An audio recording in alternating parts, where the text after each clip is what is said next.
mince, à moi là. Bonjour à toutes et à tous. Je suis très content de vous présenter cette vidéo de ma première conférence que j'avais faite sur Bayonne. Et donc c'était l'association Le Féminin en Soi qui m'avait invité, Pauline, donc c'est très sympa qu'elle m'invite pour cette première conférence. Le thème était en fait dans la suite de mon livre, c'était devenir votre propre Happy Coach. Et du coup, pour que justement on puisse mettre cette vidéo-là sur notre nouvelle chaîne avec Estelle, donc designer de bonheur, et bien on s'est dit qu'on pouvait faire une petite intro. Alors ne soyez pas surpris, hein, je suis un peu plus mince maintenant, j'ai plus la barbe, voilà, mais c'est bien moi, effectivement. Et donc je m'étais régalé à faire cette première conférence qui a évidemment ensuite donné des petits avec des conférences d'autres à Saint-Paul-et-Dax par exemple, et puis là un cercle de parole qui démarre en janvier, et puis plein d'autres choses que vous verrez, j'espère, au fur et à mesure sur notre vidéo. N'oubliez pas de vous abonner à notre super chaîne Designer de Bonheur, donc la chaîne commune avec Estelle, et puis je vous dis à bientôt pour d'autres aventures. Bon, merci d'être là. Merci. Et puis surtout merci à Pauline et à l'association de m'inviter. C'est un peu une première pour moi, j'étais plutôt habitué dans les anciennes vies, on va dire, à faire des PowerPoint ou... Donc là, je vais m'aider un petit peu de mon ordinateur, mais effectivement, ça va être plus simple. Donc je me présente Joël Carré, j'ai 47 ans. Alors, on m'a dit que j'étais bibliothérapeute. Je ne connaissais pas ce métier-là, mais effectivement, c'est de s'appuyer, on va dire, sur des livres pour pouvoir justement aider les gens. Donc on va en parler effectivement tout ce moment-là, pendant, je pense, une heure, enfin 2 heures maximum avec les échanges qu'on va avoir entre nous. Avec Estelle donc, et nos 2 garçons, on est installés sur Biarritz depuis l'année dernière. On a un petit peu baroudé avant. Et avec Estelle, on est mariés depuis 18 ans maintenant. Et on s'est connus un petit peu avant, en 91, à l'école de commerce de Pau. À l'époque, il paraît que j'étais une sacrée grande gueule ou un champion du monde.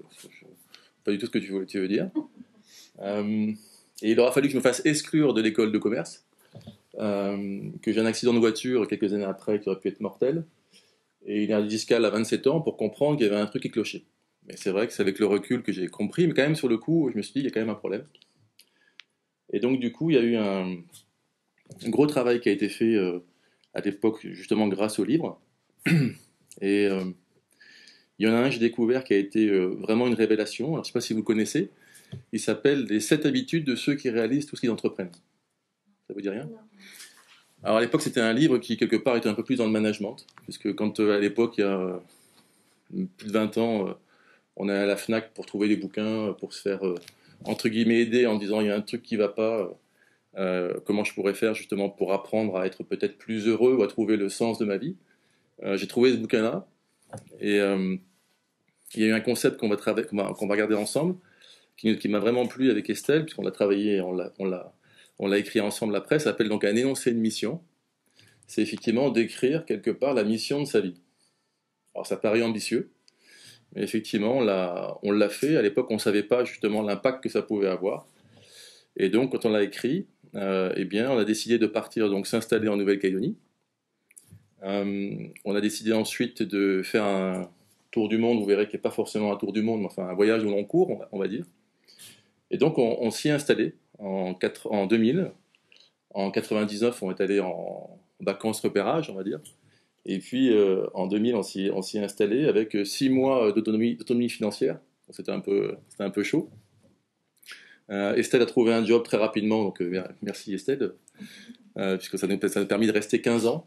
Au début, moi je démarrais salarié, et puis ensuite j'ai eu la chance de rencontrer un local avec qui je me suis associé. On a créé différentes sociétés. Et puis quand on a décidé de partir dans notre voyage au long cours, eh bien on a vendu notre maison. Moi j'ai vendu les parts de mes entreprises et on a fait ce voyage. On devait normalement revenir en Calédonie ou repartir en Calédonie. Ah.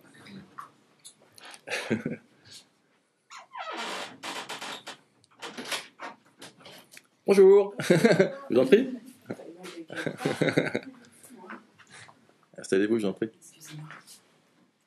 Et donc du coup, quand on a fait ce voyage-là, on devait normalement rentrer en Calédonie. On ne l'a pas fait. On on s'est dit que pour les enfants qui étaient nés là-bas, peut-être qu'il valait mieux qu'ils connaissent un petit peu mieux leurs grands-parents en métropole, en France. Et donc on s'est installé l'année dernière sur Biarritz.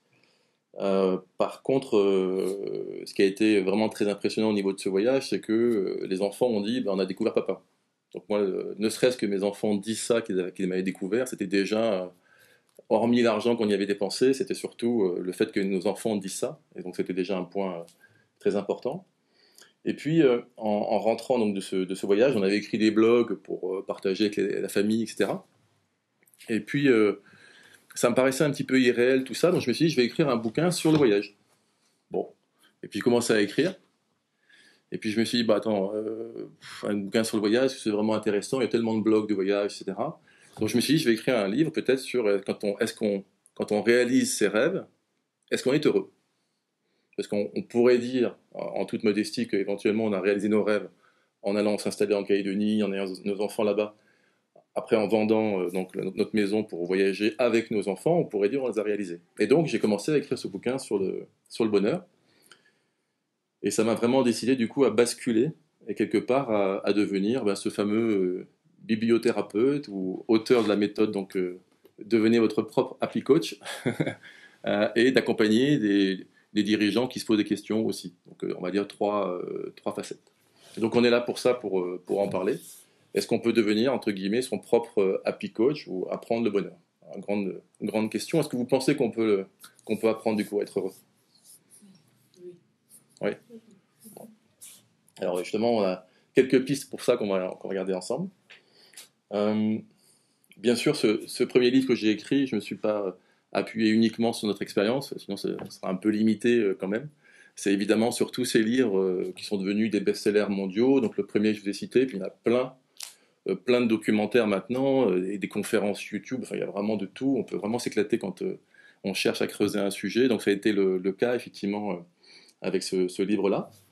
Et donc du coup, depuis que j'ai écrit ce livre, c'était donc fin d'année dernière, ouais, je l'ai auto-édité entre guillemets en mars ou avril dernier. Je ne suis pas resté entre guillemets à rien faire, parce que du coup le fait de me reconvertir dans ce métier-là, ça change évidemment de ce que je faisais avant. Et donc j'ai commencé à explorer d'autres pistes, on va dire, plutôt ce qu'on disait sur l'invisible. C'est-à-dire que c'est des choses, on va dire, de notre génération, avec Estelle, on a pas loin de 50 ans. Quand on a fait notre école de commerce, quand on parlait d'autre chose que du management, voilà, il n'y avait pas d'autre chose. Il n'y avait pas de partie inconsciente, il n'y avait pas de partie invisible, il n'y avait pas d'univers, il n'y avait rien. Voilà. Et donc quand j'ai commencé à explorer ça, donc j'ai eu des expériences assez particulière. Par exemple, pour un mal d'épaule, à un moment, je suis allé voir un magnétiseur. Et puis évidemment, ça a ouvert d'autres portes que uniquement un mal d'épaule. Mais moi, ça a été une claque phénoménale, voilà, avec quelques voyages, entre guillemets, on va dire. Et puis, il y a eu également, avec Laurence Dolegui, là, pour les archives akashiques. Donc, j'ai, entre guillemets, consulté mes archives akashiques. Je ne sais pas si vous savez ce que c'est. Alors, moi non plus, il y a très peu de temps, je ne savais pas ce que c'était. On va en reparler après, mais on va dire en gros, pour certains qui parlent d'un inconscient collectif, d'autres disent qu'il y a une bibliothèque, entre guillemets, des consciences humaines, et donc on pourrait y avoir accès. Alors, quand on vous dit ça au début, c'est un peu surprenant, mais on va en reparler un petit peu après, parce que ça a été une expérience aussi très intéressante pour confirmer un peu cette envie de partager, cette envie d'aider, et donc on va en reparler juste après. En tous les cas, le fait d'explorer comme ça d'autres univers, j'ai fait également une formation d'hypnose sur Bordeaux. Il y avait deux modules sur cette formation-là. Il y avait un premier module de 150 heures qui était en gros devenez hypnotiseur, voilà. Et un autre module qui était devenez hypnothérapeute, donc avec 150 heures de plus. Et là, vous appreniez justement à rentrer dans la thérapie une fois que vous aviez réussi à faire entrer les gens dans un état d'hypnose. J'ai pas fait la seconde partie parce que j'avais pas forcément envie de rentrer dans de la thérapie, on va dire, liée à l'hypnose. En revanche, ça m'a beaucoup aidé sur la partie également inconsciente. On va en parler juste après. Et donc, je me suis rendu compte que, quelque part, il y avait vraiment un couple conscient-inconscient dans ce qu'on faisait tous les jours, entre guillemets, pour l'atteinte du bonheur. Il n'y a pas que la partie consciente, donc de décider ce que je vais faire, et il n'y a pas que la partie inconsciente, éventuellement de me laisser porter et d'aller voir un hypnothérapeute, par exemple. Il y a vraiment un couple qui est l'ensemble conscient et inconscient. Le conscient est vraiment le vouloir, c'est lui qui décide. Vous allez voir justement dans le défilé de mon intervention comment justement on fait en sorte de décider d'être heureux quelque part. Et ensuite, les différents rituels, par exemple, ou les mantras, on va en parler aussi juste après, pour que l'inconscient, réalise que vous avez décidé par le conscient. Je vais être plus clair après, mais c'est pour dire le couple entre les deux. Par contre, pour que cela fonctionne, évidemment, il faut réussir à se débarrasser de quelques croyances limitantes ou des peurs. Parce que c'est vrai que quelquefois on apprend une méthode, mais si en amont, c'est pas un petit peu on n'a pas travaillé sur soi pour enlever quelques croyances limitantes ou des peurs, eh bien la méthode fonctionne un temps, puis après on revient malheureusement à ces peurs. Donc, dans ce livre-là, j'ai une grosse partie sur la peur. Par exemple, là, quand je mets ici, devenez votre propre happy coach. Le H veut dire heureux, ça commence par moi. Le A, c'est l'amour. Le P, c'est la peur. L'autre P, c'est mise en pratique, on va en parler. Et le dernier, pourquoi c'est un I? Parce que c'est interdépendance. Et évidemment, quand on a fait le travail sur soi, c'est après pour aller vers les autres. Parce que sinon, c'est compliqué d'être heureux effectivement tout seul. Mais d'abord, il faut effectivement nettoyer un petit peu ses craintes, ses peurs. Donc du coup, dans la partie effectivement d'agir, on va dire, il y a donc se débarrasser de ses croyances limitantes et ensuite donc de vraiment faire entre guillemets des exercices pour commencer à inviter le bonheur au quotidien chez soi. Alors dernier point avant d'avoir 3 citations autour du bonheur. Moi, j'ai toujours été, on va dire, pragmatique, donc j'attendais toujours des preuves.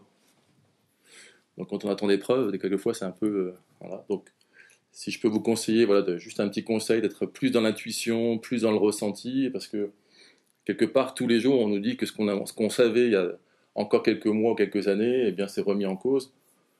Je prends l'exemple de l'espace. Aujourd'hui, on sait que 95% de l'espace, on ne sait pas ce que c'est, la fameuse matière noire. Alors que jusqu'à maintenant, on dit que c'est du vide. Puis maintenant, on dit qu'il n'y a pas de vide. Enfin, voilà. L'ADN, jusqu'à pas très longtemps, on disait que l'ADN, toute une partie, on appelait ça le trash ADN, l'ADN poubelle. On pensait qu'il ne se passait rien. En fait, il se passe beaucoup de choses, et donc on appelait ça l'épigénétique, ce qui fait que notre comportement agit sur l'ADN. Vous disiez ça il y a encore 5 ans, c'est impossible. Voilà. Donc, je préfère effectivement écouter ou lire la phrase d'Einstein qui dit il y a 2 façons de voir la vie, l'une comme si rien n'était un miracle, et l'autre comme si tout était miraculeux. Moi, j'aime bien ce genre de phrase-là. Et donc, si vous voulez, pour démarrer, donc j'ai trois autres phrases on va dire de sages, mais enfin bon, Mathieu Ricard, voilà, c'est, on va dire le bouddhiste français, voilà, qui dit, et j'aime bien, il dit le bonheur ne se décrète pas, ne se convoque pas, et se cultive, et se construit peu à peu dans la durée. Le bonheur est une manière d'être, or les manières s'apprennent. C'est Mathieu Ricard. Bon, là, on tape un peu fort, c'est le Dalai Lama, mais sans pour autant dire qu'on doit nous tous devenir des sages, mais au moins on voit entre guillemets à quel niveau ils en sont.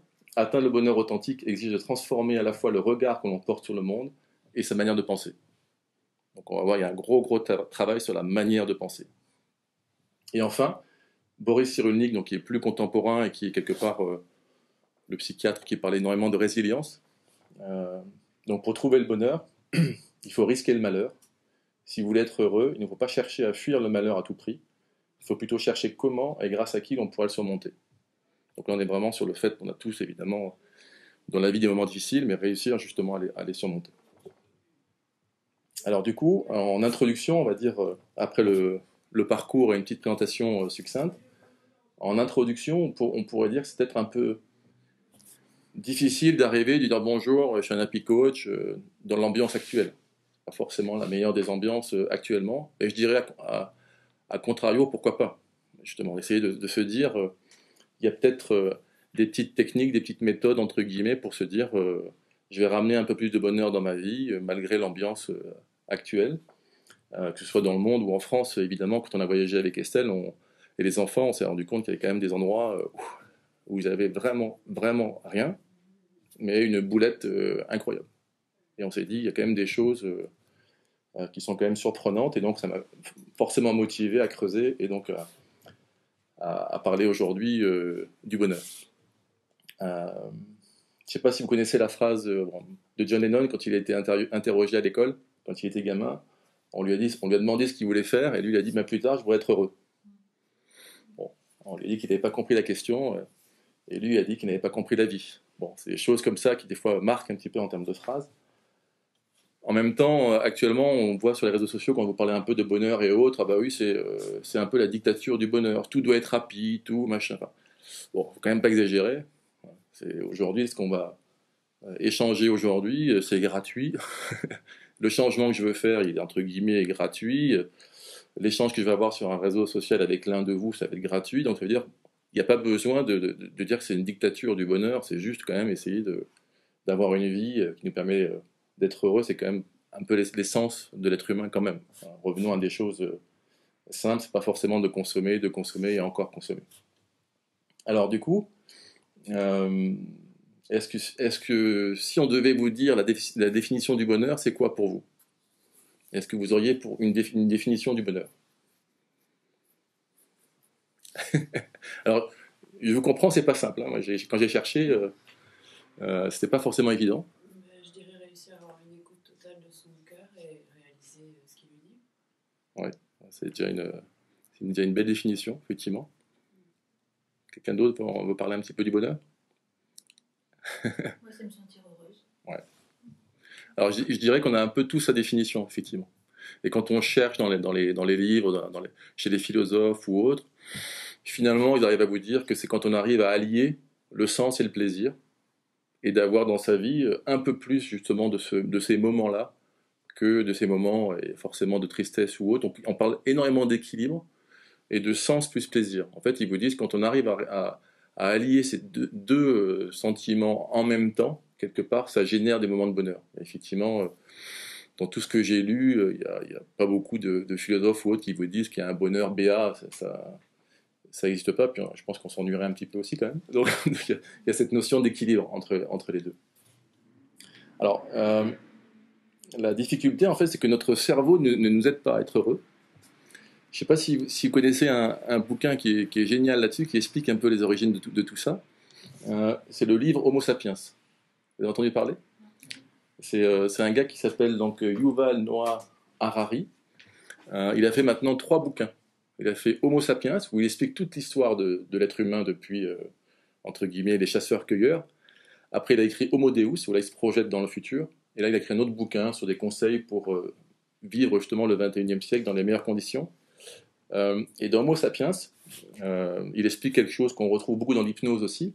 C'est les fameux 3 parties du cerveau. Alors, je ne vais pas vous faire un cours de neurosciences ou autre, hein, mais c'est juste pour dire que dans les 3 parties du cerveau, la partie rationnelle, la partie émotionnelle et la partie donc des peurs primaires, le problème c'est que pendant 2 millions d'années, on a été entre guillemets un chasseur-cueilleur et quelque part on était une proie.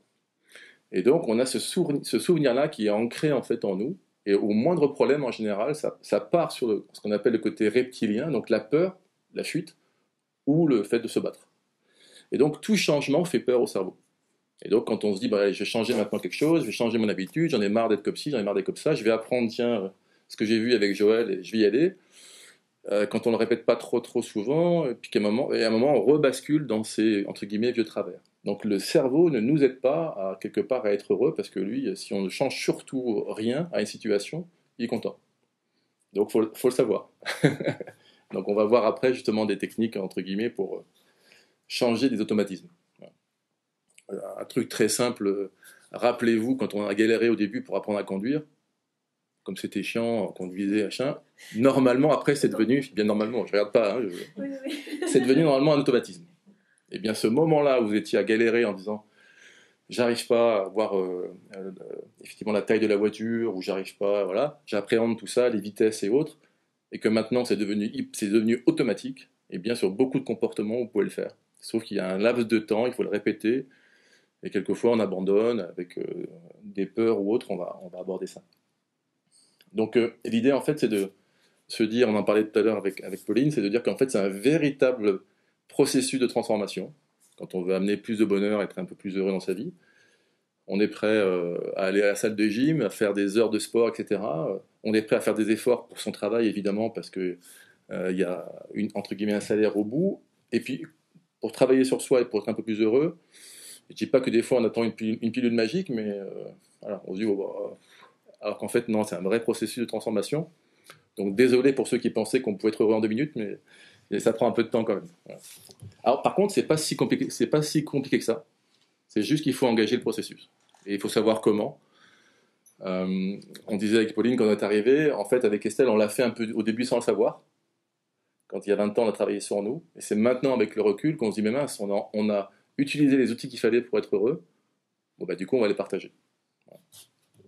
Alors la première chose, euh, c'est qu'il faut réussir à modifier ses pensées. Alors s'il y a bien quelque chose que vous pouvez retenir d'aujourd'hui, c'est qu'on peut travailler sur ses pensées. Vous n'êtes pas vos pensées automatiques. Là, si vous pensez, tiens, il a une gueule bizarre, lui, ça vient pas forcément d'une idée, justement, qui n'a pas été automatique par rapport à vos repères d'enfance ou autre. On peut travailler sur ses pensées. Et un point essentiel, c'est que si vous pouvez le retenir, c'est qu'on dit que, justement, les pensées sont à l'origine de nos émotions qui influencent nos comportements. Les pensées sont à l'origine de nos émotions, qui influencent nos comportements. Donc on doit bien travailler sur les pensées. Vous avez plein de méthodes, vous allez travailler sur les comportements. Il y a plein de méthodes, on va travailler sur l'émotion. La base, ce sont vraiment les pensées. Alors ça ne veut pas dire qu'on ne peut pas travailler sur un comportement ou sur une émotion. Mais l'origine de tout sont les pensées. Et on peut travailler sur les pensées. On va voir comment, justement. Alors, est-ce que vous savez combien de pensées on a par jour? Ça a été mesuré, ça. Moi, je ne savais pas qu'on pouvait le mesurer. 60 000 par jour.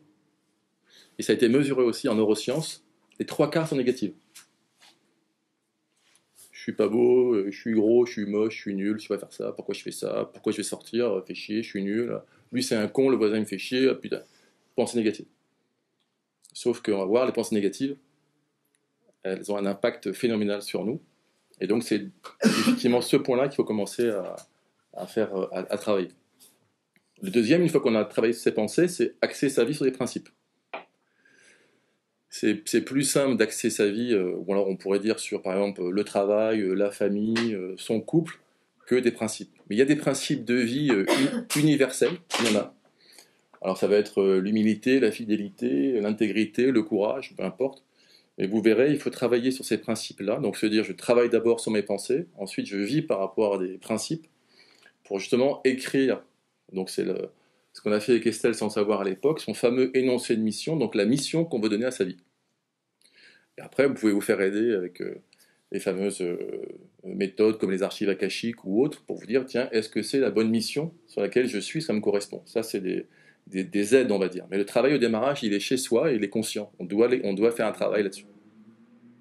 Bon, j'espère que je ne vais pas désespérer, hein, mais il y a un vrai travail à faire. Sinon, ce serait trop simple quand même. Déjà, au moins, quand on sait par où commencer, c'est le principal. Alors, Aristote, à l'époque, disait « le bonheur dépend de nous seuls ». C'est vrai que ça peut perturber quand même quelquefois quand on lit ce type de phrase-là, mais en majorité, je pense qu'il a raison. Alors, pourquoi modifier ses pensées? Alors, avec Estelle, récemment, on en a vu un naturopathe à Anglette, qui s'appelle Dr Jovet, et j'ai lu son bouquin, et j'ai trouvé sa phrase très sympa, parce qu'il dit, en fait, pourquoi il faut modifier ses pensées? C'est pour penser à l'endroit. Parce que c'est exactement les phrases qu'on se dit tous les matins en se brossant les dents. Si on dit, putain, j'ai vraiment une sale gueule, putain, qu'est-ce que je vais faire aujourd'hui? Je vais encore avoir une journée de merde, j'en ai marre. Franchement, quand on démarre comme ça, en général, la journée est quand même pas terrible. Et il faut réussir à travailler sur ses pensées. On va voir comment, puisque justement, il y a une technique, ce qui fait qu'encore une fois, vos pensées ne sont pas automatiques. Et évidemment, c'est pour être heureux qu'il faut modifier ses pensées. Surtout que la plupart du temps, bon là on pourrait en faire des heures sur ce sujet-là, sur l'ego, mais la plupart du temps, effectivement, on s'identifie à son mental ou à son ego, et il faut réussir à savoir qu'est-ce qui parle. Est-ce que c'est l'ego effectivement qui parle, ou est-ce que c'est la petite voix intérieure, la fameuse intuition qu'on dit tout le temps qu'il faut écouter, mais comment je fais le tri, quoi, en gros? Parce que moi, des fois, à l'époque, on me disait, il faut écouter ta petite voix. Si elle est où? Il n'y en a pas. C'est laquelle? Voilà. Donc, il y a des moyens quand même de le faire. Le fameux lâcher-prise, on me l'a dit aussi quand j'étais dirigeant d'entreprise pendant des années. Je disais lâcher-prise de quoi on parle? Bon. Donc, encore une fois, il y a des moyens pour le faire. Vous avez un super bouquin sur le sujet, mais qui sont aussi en accès YouTube gratuit, évidemment. C'est un bouquin de Eckhart Tolle qui s'appelle « Le pouvoir du moment présent ». Ah, c'est énormissime par rapport à l'ego. J'en avais énormément. J'en ai encore pas mal, mais ça permet de faire le tri quand même. Donc, on va en reparler après des cartes Tollé. Mais en 2 mots, si déjà vous retenez ça aussi, il dit en fait, l'ego se nourrit du passé pour vous faire douter en fait quasiment de tout. Et évidemment, il vous compare tout le temps au futur sur ce que vous devriez être selon l'ego. Donc, je suis actuellement, par exemple, happy coach, bibliothérapeute. Ah mince, je devrais être autre chose selon mon ego. Mais par rapport au passé où j'ai fait ça, j'ai raté ci, j'ai raté ça, ah ben non. Et en fait, finalement, l'ego n'arrête pas de se balader entre le passé et le futur. Donc, si on arrête quelquefois l'ego en disant, c'est pour ça qu'on dit qu'il faut vivre au temps présent, mais des fois c'est pas évident, parce que les temps présents, il faut bien que je prévois un petit peu, j'ai des projets. Mais en tous les cas, déjà, si vous avez ces règles en tête là, quand vous avez du mal à dormir et autres, et que vous dites, vous commencez à travailler sur le futur, pensez juste à un moment à vous dire, bon allez, je suis là, je suis bien, je respire, et j'essaie de me rendormir tranquillou, et j'arrête de penser à l'avenir. Ça le problème, c'est qu'on pense tout le temps, et on fait ce petit vélo, ou l'image du hamster dans sa roue, là, et on n'arrête plus. Donc déjà, ça c'est...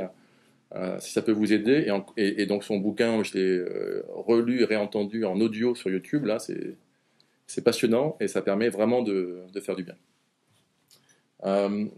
Ça, c'est le côté individuel. Ensuite, on parlait d'archives akashiques ou de l'inconscient collectif.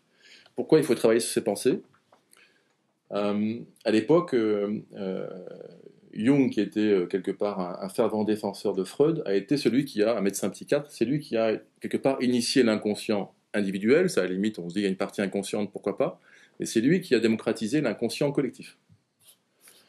Et donc, du coup, l'inconscient collectif, c'est vraiment toutes les expériences humaines de tous les temps. Et donc, ça se rapproche effectivement des fameuses archives akashiques, où en gros, toutes les consciences humaines sont réunies dans une sorte de bibliothèque. Je ne sais pas si vous avez vu le film Interstellar. À un moment, on le voit se balader un peu dans une bibliothèque. Là. C'était pour rapprocher l'idée effectivement de cet endroit où tout est réuni. Et c'est un peu cette image-là, en fait. Par exemple, Jung, quand il avait ses patients qui étaient justement... qui avaient des rêves, on va dire, de plus en plus fréquents avant la Seconde Guerre mondiale, Jung a réussi à dire qu'il allait y avoir une Seconde Guerre mondiale selon les rêves que faisaient ses patients. C'est pour dire la puissance de l'inconscient. Alors du coup, on disait pourquoi, surtout maintenant, c'est comment modifier vos pensées. Il y a une notion qui a été popularisée par Viktor Frankl, qui est quelqu'un qui a passé, qui en est sorti quasiment 4 ans dans les camps d'Auschwitz. Et quand il est sorti des camps, il a dit en fait, entre le stimulus et la réponse, l'homme a toujours la liberté de choisir. Alors lui, il était en plus dans des conditions horribles. En fait, ses bourreaux, quelque part, quand ils allaient le torturer ou le menacer d'aller justement de le tuer, il avait cette capacité, lui, à avoir un temps de recul sur sa réaction. Et quelque part, les bourreaux se sont dit, mais on n'a même plus d'action sur lui, donc on va laisser tranquille. Et c'est devenu ensuite, dans tous les livres de management, alors évidemment ramené à l'entreprise, ramené à la vie quotidienne ou autre, et pas à cette expérience horrible des camps. Mais si vous allez chercher également la notion très détaillée de Viktor Frankl, c'est vraiment cette liberté de choisir entre, effectivement, quelqu'un qui vous bouscule, quelqu'un qui vous fait une queue de poisson, ou quelqu'un qui vous coupe la route. Si j'écoute éventuellement mon instinct immédiat, je vais peut-être m'énerver, je vais peut-être le poursuivre, on a vu des cas. Voilà. Et quand on se dit, je ne suis pas forcément obligé de réagir comme cette pensée immédiate, ça vous laisse juste en fait une respiration dans votre pensée automatique. Rien que ça déjà, de vous dire, je ne suis pas ma pensée, je peux réfléchir un petit peu entre quelques secondes pour prendre une décision, déjà c'est énorme par rapport à amener un peu plus de bonheur dans sa vie. Alors, pour la puissance de la pensée, justement, quand on dit pourquoi il faut changer ses pensées, pourquoi il faut modifier ses pensées, c'est qu'on ne s'en rend pas compte, mais nos pensées sont très très puissantes. On parle effectivement de quand je me lave les dents le matin et ce que je peux me dire. Mais on va faire une expérience rapide, vous allez voir comme ça peut être impressionnant. Alors, je vais vous inviter, je ne sais pas si vous connaissez ce petit truc-là, on le fait en hypnose souvent, il y en a plusieurs, hein, si un ne marche pas, l'autre marche, peu importe, c'est pour vous montrer. Alors, vous allez mettre vos 2 mains devant vous, comme ça, et vous essayez de les aligner au mieux si vous avez du mal un peu à les aligner, donc il y a les petits doigts, ou sinon il y a les traits un peu là, des poignets. Et normalement, vous avez une main qui est un peu plus petite que l'autre. Normalement, en regardant, vous avez une main qui est un peu plus petite que l'autre. Est-ce que vous voyez ou pas? Normalement, moi par exemple, là, moi je sais que c'est la main droite, mais donc après c'est une impression, hein, donc si vous avez trouvé la main qui est un peu plus petite que l'autre, ben, vous la gardez devant vous. Voilà. Là, vous la gardez devant vous. Et maintenant, on va dire ensemble 10 fois. Ensemble. Grandis. On va dire grandis. Grandis. D'accord? Grandis. Grandis. Grandis. Grandis. Grandis. Grandis. Grandis. Grandis. Grandis. Grandis. Grandis. Grandis. Grandis. Grandis. Grandis. Grandis. Grandis. Et là, vous remettez.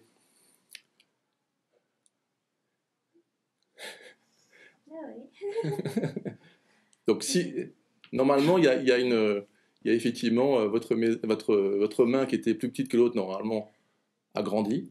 Ça, c'est la puissance de la pensée. Il y a un autre exercice aussi, pour le faire, que vous pouvez faire tout seul, simplement. Bon, je peux mettre le mieux pour que vous... Donc, tout simplement, hein, sur la puissance de la visualisation, tous les sportifs de haut niveau font ça, tout le monde. Ils le font tous, pourquoi pas nous, pour notre vie tous les jours. Alors, j'essaie de ne pas tourner le torse pour que l'exercice soit le plus visible possible. Après, on pourra le faire aussi avec la main. Je mets ma main comme ça devant. Et là, je fais effectivement en périphérie. Et j'essaye, sans trop forcer, d'arriver au max de mon épaule. Je ne tourne pas ici, c'est facile. Donc, je reste comme ça. Donc, j'arrive ici à peu près. Je rebaisse le bras. Et là, du coup, je vais refaire le même geste. Mais d'abord, je vais le visualiser. Et en le visualisant, je vais imaginer forcément que mon bras va plus loin. Donc, vous pourrez le faire chez vous, ou vous pouvez le faire maintenant, quand vous voulez. Ça marche à tous les coups, entre guillemets, puisque c'est la visualisation. Donc, du coup, je me mets comme ça, et là, j'imagine, donc, je suis comme ça, et là, j'imagine, je visualise que ma main, effectivement, passe doucement ici, et ensuite va plus loin, et puis même, je peux même visualiser, ça va encore plus loin. Mais l'idée, c'est de se dire, je visualise effectivement mon doigt. Donc là, je suis comme ça. Donc en général, quand on gagne ne serait-ce que 15 ou 20%, c'est pour montrer la puissance de la visualisation. Et ensuite, vous avez un autre exercice qui est intéressant. Tu peux venir, s'il te plaît? Juste pour montrer. Alors, je vais mettre face aux personnes. Alors, tu vas tendre ton bras, comme ceci, plutôt vers comme ceci. Voilà, impeccable. Et on va faire un exercice, c'est que je vais te demander d'avoir une pensée positive. Et quand tu vas avoir une pensée positive, tu peux la dire, ou sinon tu la gardes pour toi, tu dis « Ok, je suis prêt », et je vais essayer de te baisser le bras. D'accord? Donc là, on y va. Tu as la pensée vraiment très positive. Et ensuite, tu me dis quand tu es prête, et j'essaie de baisser le bras. C'est prête? Donc là, du coup, on a effectivement... Ça résiste, effectivement. Maintenant, tu peux reposer le bras. Tu peux ouvrir les yeux. On va faire la même chose, sauf que quand tu vas tendre le bras, évidemment, tu vas essayer de résister quand je baisse, sauf que tu vas avoir d'abord une pensée négative. Okay. Donc là, tu peux relever le bras, tu penses vraiment à quelque chose de négatif, et une fois que c'est prêt, tu me le dis. Tu peux y aller? Alors, vous le faites ça à n'importe qui, vous le faites sur moi, là, maintenant, vous le faites entre vous, ça marche tout le temps. La formation d'hypnose que j'ai faite, le patron de l'école, il y a 40 ans qui faisait ça, c'est quelqu'un qui est assez connu dans le monde de l'hypnose, il s'appelle Dan Debex, si vous allez sur internet, vous verrez, il a fait de la télévision, etc. Il détruit Mesmer, évidemment. Mesmer, c'est un énorme mensonge sur l'hypnose, même très dangereux. Les gens sont tous préparés en coulisses.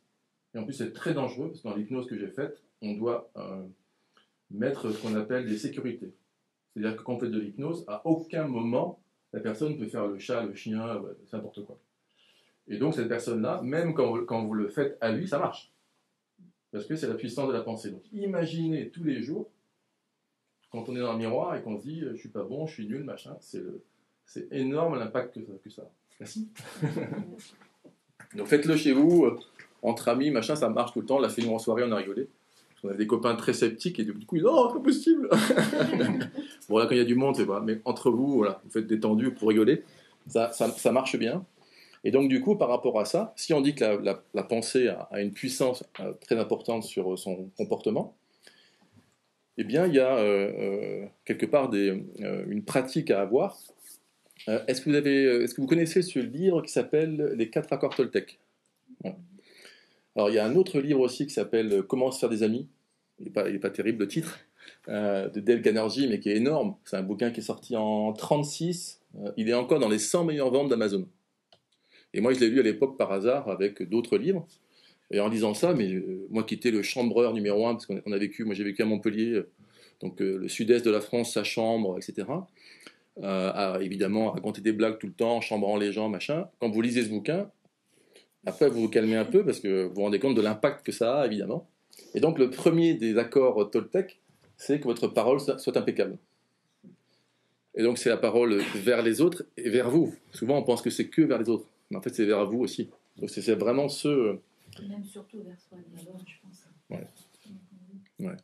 C'est incroyable comme l'impact que ça a. On a tous le souvenir d'un collègue à l'école, enfin un collègue tout court, un collègue de travail, un prof, évidemment des parents qui ont pu avoir des mots durs nous concernant, qui pour eux, au moment où ils l'ont dit, c'était rien. Mais pour nous, ça nous a brisé. Moi, j'ai une petite anecdote jolie, c'est qu'une petite fille de 7 ans, sa maîtresse leur a fait écouter et travailler sur les accords Toltec en France. Hein. Génial. Voilà, dans les Landes. Ouais, c'est génial. Ouais. Génial. Donc là, c'est ce que je disais. Moi, si à l'époque, j'avais pu le lire plus tôt, alors je suis tombé heureusement sur Carnegie, qui est énorme aussi, qui est un peu plus sur entreprise ou autre, mais qui est déjà en termes de, on va dire, de façon d'appréhender ses relations avec les autres. Ce qui est bien avec le Toltec, c'est qu'on se rend compte que c'est pour soi aussi. Alors que Carnegie, c'est plus vers les autres, pour le business, pour la négociation et autres. Carnegie, par exemple, il dit ne pas critiquer, ne pas condamner, ne pas se plaindre. Pour tirer le meilleur parti d'une querelle, évitez-la. Combien de fois je me suis engueulé, moi, et puis en plus, bien sûr, je veux toujours avoir raison. Combien de fois, des fois, on bute sur un sujet et on veut aller jusqu'au bout, évidemment, avec un petit peu de mauvaise foi pour avoir raison. Voilà. Le problème, c'est qu'on fait mal, en fait, aux gens, en général. On ne se rend pas compte, mais ça fait un mal fou. Il y a une phrase de Saint-Exupéry qui est énorme là-dessus. Il dit « Blesser la dignité d'un homme est un crime ». Donc on en parlait tout à l'heure. À l'époque, quand j'étais dirigeant d'entreprise, on avait malheureusement des moments où on ne pouvait pas garder une personne et on devait s'en séparer. On avait été forcément responsable d'une partie de cet échec, entre guillemets. Mais moi, je mettais 2 heures, des fois, à expliquer à la personne qu'on ne pouvait plus rester ensemble, qu'on devait se séparer de la personne. J'avais donc mon associé, qui lui est un ingénieur, qui avait fait Centrale à Paris, là, il ne comprenait pas. Il dit, mais qu'est-ce que tu fais avec la personne? Je dis, mais cette personne-là, je ne lui explique pas, entre guillemets, gentiment, et surtout avec les formes, pourquoi ça ne marche pas, mais elle part d'ici, elle est détruite, quoi. En tout cas, il y a un doute qui va s'installer, il y a une partie chez elle qui est responsable, mais nous aussi. On n'a pas bien formé, on n'a pas bien décrit ce qu'elle devait faire, on n'a pas assez accompagné, etc. Donc c'était le fait de ne pas faire mal quelque part. Il y a un autre point qui est énorme aussi des accords Toltec, c'est n'en faites jamais une affaire personnelle. Alors ça, le nombre de fois où on se dit, putain, alors lui, il est en retard, c'est fait exprès, c'est pour m'emmerder, il vient... On se fait des films. Voilà. Donc ne pas se faire de films. Ça déjà, c'est énorme aussi. Le troisième élément des accords Toltec, qui est bien, c'est ne faites aucune supposition. Donc ça, on l'a dit aussi. Le premier, c'est que votre parole soit impeccable. Le deuxième, donc n'en faites jamais une affaire personnelle. 3, ne faites aucune supposition. Pourquoi? Parce que la manière de voir le problème, en fait, c'est le problème. C'est vous qui imaginez que. Donc souvent, on se dit, oh non, mais c'est souvent vous qui imaginez que la personne là en question, elle est en retard pour vous embêter. Mais quand vous creusez un peu, c'est pas forcément le cas. Donc on revient aux suppositions, ne pas faire de suppositions. C'est d'abord en discuter avec la personne, puis là, effectivement, on voit un petit peu où on est sur la situation. Et puis le dernier, alors là, moi, j'étais le champion du monde pour ça, c'est faire toujours de votre mieux. Des fois, on se met des objectifs de fou, une pression incroyable, et puis après, on est déçu, évidemment. Donc, on ne se fixe pas d'objectifs inatteignables, surtout qu'on va en parler juste après. Mais là, le cerveau, quelquefois, on en revient aux peurs primaires. Si vous avez une éducation, par exemple, vous n'aviez pas forcément beaucoup d'argent quand vous étiez plus jeune, si vous décidez là de vous fixer un objectif, déjà, en général, les objectifs dits externes avec de l'argent, ça ne fonctionne pas forcément. On est plutôt sur des objectifs dits internes, donc être, plutôt. Mais peu importe, c'est pour donner un exemple. votre cerveau, lui, va dire qu'est-ce qui se passe. On appelle ça la panique du cerveau ou le thermostat financier. C'est-à-dire que vous vous dites, je voudrais gagner tant d'argent par exemple, donc évidemment je mets les moyens qui vont avec, mais si quelque chose qui est déconnecté de votre éducation, quelque part, ça va bloquer inconsciemment. Donc c'est pour ça qu'il faut travailler justement sur ce qu'on va regarder ensemble, sur l'énoncé de mission. Et un dernier point avant d'aborder effectivement la partie donc, des principes et l'énoncé de mission, c'est le fait justement de savoir pardonner et savoir se pardonner. Bon, selon les personnes, l'un ou l'autre va être plus facile. Il y a un bouquin pareil qui est accessible, il me semble, sur YouTube, qui est génial là-dessus. C'est le secret des guérisseurs hawaïens, c'est Ho'oponopono. Bon, ça c'est génial, avec un mantra qui est super. C'est désolé, pardon, merci, je t'aime. Ben, rien que ce mantra-là, quand vous l'appliquez à vous-même, vous verrez, il y a une petite technique pour le faire dans le bouquin, ça fait un bien énorme parce que c'est des mots quelquefois qu'on ne dit pas souvent, surtout pas à soi-même. Donc, accord Toltec, vraiment dans le faites toujours de votre mieux, voilà, quand on va définir vos différents objectifs, ne partez pas dans des trucs ahurissants en disant dès demain je suis complètement changé là-dessus. Voilà, et on y va par étapes, parce que c'est en y allant par étapes que ça va fonctionner, sinon on risque effectivement de se démotiver. Avant de parler donc d'une vie sur les principes, il y a évidemment dépasser ses peurs. Alors il y a un chapitre qui est important dans mon bouquin là-dessus, parce que c'est évidemment ce qui nous empêche beaucoup de faire des choses, parce qu'on a peur quasiment de tout, surtout quand on vieillit.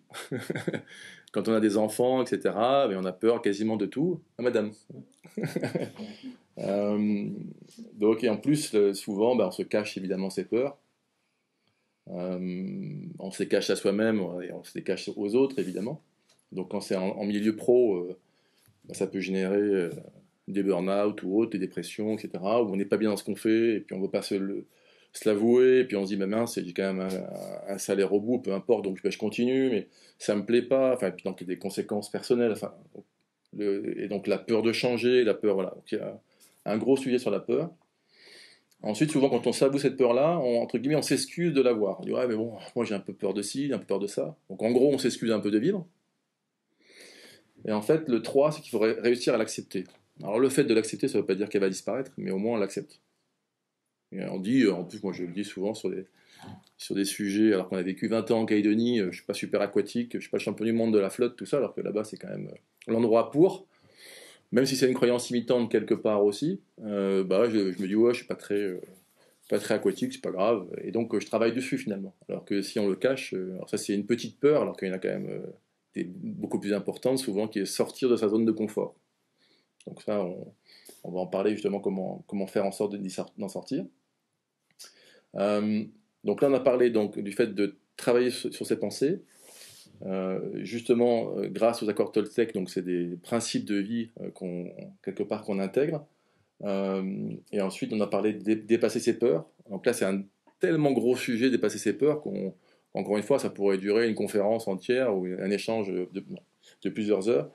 Il y a énormément de conférences sur ce sujet-là. N'hésitez pas à les écouter, elles sont passionnantes. On pourrait échanger si vous voulez, je vous donnerai des tuyaux là-dessus, parce que c'est vraiment un des sujets qui fait que quelque part on n'ose pas faire le pas vers sa mission de vie. Donc ça, on en parle après justement sur comment écrire son énoncé de mission. Et normalement, il faut avoir travaillé sur ses peurs pour pas se mentir. Parce que c'est souvent le problème, c'est quand on va commencer à écrire sa mission de vie, si on n'a pas travaillé un petit peu avant là-dessus, on se ment. Et c'est un peu con de se mentir à soi-même. Ça va pour l'instant? Alors, une vie basée sur des principes universels, ça c'était également dans le fameux bouquin des 7 habitudes de ceux qui réalisent tout ce qu'ils entreprennent. Il y a même le fils de l'auteur, donc l'auteur qui est décédé maintenant, qui s'appelait Stephen Covey. Son fils a fait le même bouquin pour les ados. Donc ceux qui ont des enfants, ou peu importe, qui ont dans la famille, dans leur entourage, un ado qui a un peu de difficulté ou autre, n'hésitez pas, ce bouquin il est très très bien fait, mais il se met au niveau entre guillemets des ados. Et donc dans ce bouquin-là, il y a tout un sujet sur le fait de baser en fait sa vie sur des principes universels. Alors ça paraît un peu flou comme ça, mais en fait c'est tout simple, c'est de baser sa vie sur des principes de vie qui sont la justice, l'intégrité, l'humilité, la fidélité, le courage. Alors, ça paraît beau comme ça paraît des grands mots, mais en fait, ça simplifie énormément la vie. Et vous verrez dans le livre de Covey, c'est qu'en fait, il explique, il appelle ça un axe de vie, c'est que si vous basez votre vie, par exemple, sur le travail, sur le couple, sur la famille, donc après, il y a vraiment tous les axes de vie possibles, eh bien, c'est facile, entre guillemets, d'aller gratter un peu ces axes de vie-là. Parce que s'il y a le boulot qui va plus, c'est la fin du monde, entre guillemets. Alors que si vous le basez sur des principes, en plus, pour les décisions, c'est génial. Parce que pour prendre une décision, rappelez-vous la dernière fois que vous avez dit, ah, c'est par principe. C'est-à-dire, la personne, pour faire changer d'avis... Donc, quand on a une vie basée sur des principes, c'est très compliqué pour quelqu'un de vous amener en plus, une fois qu'on aura écrit l'énoncé de mission, on en parle juste après, de vous amener sur autre chose. Par exemple, avec Estelle, quand on avait écrit à l'époque en Calédonie notre énoncé de mission et qu'on a basé notre vie sur des principes, eh bien les sollicitations qu'on pouvait avoir, tiens, tu ne voudrais pas faire ci, pas faire ça avec nous non, parce que nous, dans tant d'années, en plus on l'avait annoncé, même, je me rappelle même 5 ans avant, il y a des gens qui se marraient, en disant, et nous en 2015, on s'en va faire notre voyage au long cours. Ah bon, dans 5 ans vous partez? Ouais. Ah bon? Et donc du coup, par principe, on disait, non, on va pas nous faire ci, faire ça avec vous, parce que dans 5 ans, on s'en va, on aura vendu la maison, je vais vendre des parts de mon entreprise, j'avais dit à mon associé, il dit, ah bon, mais dans 5 ans, tu t'en vas, mais c'est quoi ce délire? Donc il n'y croyait pas. Mais le fait d'avoir écrit l'énoncé de mission, de lui avoir montré un moment, il m'a même dit, mais non, mais je veux pas lire ton document. J'ai dit, si, c'est pour te montrer que dans 5 ans, je pars. Et donc du coup, c'est difficile de revenir sur des décisions comme ça quand elles sont basées en plus sur des principes de vie. Nous, on avait dit, avec Estelle et ensuite les enfants, eh bien, on met le bonheur, ou en tout cas la réalisation de nos projets, au cœur de notre vie. Mais quelque part... C'est de la force, en fait. Exactement. Ça me fait penser aux religions, si tu veux, qui sont basées sur des grands principes. Oui. Quelque part. Oui. C'est dur d'aller contre ça. Là, pour gratter... alors que moi, à l'époque, j'étais dans l'immobilier, donc des fois, il y a des personnes qui me disaient, bah oui, mais on pourrait faire ci, ça ensemble, tout ça, ça va rapporter tant, et tout. Alors, je dis, bah c'est bien. Mais moi, je m'en vais, donc à la limite... vous pouvez le faire avec un... Et en plus, c'est bien parce que vous êtes hyper neutre, donc vous pouvez dire, faites-le avec un tel, moi ça va très bien, je m'organise. Voilà. Il n'y a pas de prise en fait. Quand vous vivez avec des principes, il n'y a pas de prise. Alors que les gens adorent avoir des prises sur vous. Surtout si vous vivez donc pour du travail ou effectivement pour une relation. Si quelqu'un commence à toucher cette relation, ça va être, si c'est votre vie qui est basée sur votre couple par exemple, entre guillemets que sur le couple, quelqu'un qui va commencer à toucher ce couple-là, ça peut effectivement partir vite dans les équilibres de vie. Alors que si c'est basé sur des principes, c'est différent. Il explique ça très très bien dans son livre, en prenant en plus à chaque fois chaque axe de vie. Avantage, entre guillemets, inconvénient. Chaque axe de vie. Et après, il prend des exemples. En disant, il y a quelqu'un qui est avec son patron, et en train de travailler, le patron lui dit, je ne peux pas faire 2 heures de plus, là. Et lui, il a prévu d'aller au restaurant avec sa femme, voilà, c'est un exemple. Il dit, si la personne a basé sa vie sur le travail, voici évidemment la réponse. Si elle a basé sur son couple, voici la réponse.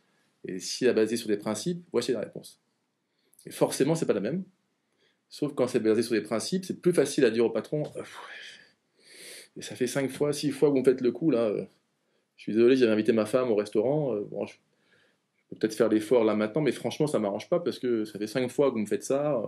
Et du coup, on est plus fort. Parce que si c'est basé sur le travail, évidemment qu'on va dire tout de suite, j'y vais, et puis quelque part, on a un déséquilibre chez soi. C'est pour donner un exemple, hein, mais c'est pour dire la puissance des principes.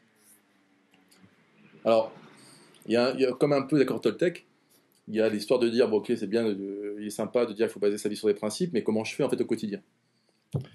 Et moi, j'ai trouvé je ne sais plus dans quel bouquin j'ai trouvé ça, c'était vraiment, vraiment bien fait. C'est en gros, après le compte en banque, il y a le compte affectif. C'est un peu le même principe. Compte en banque, il y a des débits, des crédits. Et en gros, on ne s'en rend pas compte, mais vous avez sûrement dans votre entourage des gens qui vous disent, je ne comprends pas, je demande un coup de main, etc., il n'y a personne qui veut m'aider, ou quand je demande ce coup de main-là, alors que moi je pense avoir fait les efforts, je n'ai pas forcément de retour.